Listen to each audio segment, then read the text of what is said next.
there are a couple of things that we typically look towards when we think about the search committee. Katrina mentioned talking with a lot of people in advance to get a lot of nuance about the role, the organization, the knowledge, skills, and abilities. Um, Typically, we aim for 5 people on the search committee.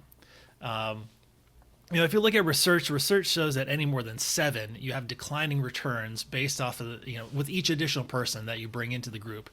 If you look practically, just scheduling 5 people and candidates Mm-hmm. is a hugely complicated task for most organizations. So keeping to 5, we find usually includes enough people so you can bring in different identities and teams, from around the organization, to represent all of those things in the organization. And as we'll get to later in the video, these 5 people are not just the only ones involved in the search, but these would be the 5 representatives in the search.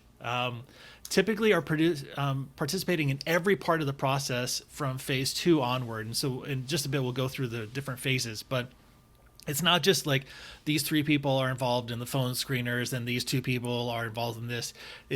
We're really building a process that adapts and adjusts for bias and um, and the different viewpoints that go into how you build it as an organization. And if you're only in it for one process, or you drop in, or someone's telling you, like, you're not going to get the depth of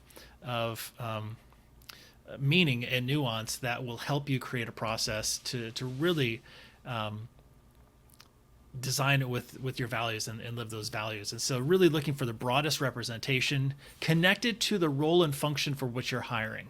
Um, and that will be different for different roles around the organization.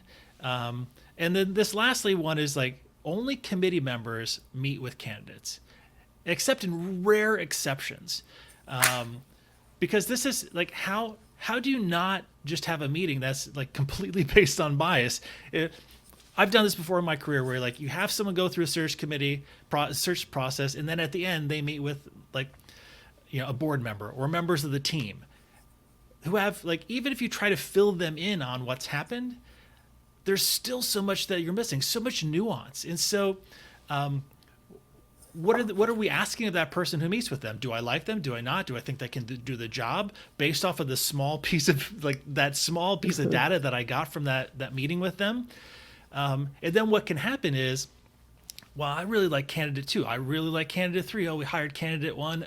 And so, like, are you really setting candidate 1 up for success when people are like, well, I met with these other people, and I really think those were the ones we should get? And so, there's a piece here that's crucial to all of this working, and oftentimes we look underneath the surface to be like, what's at play here?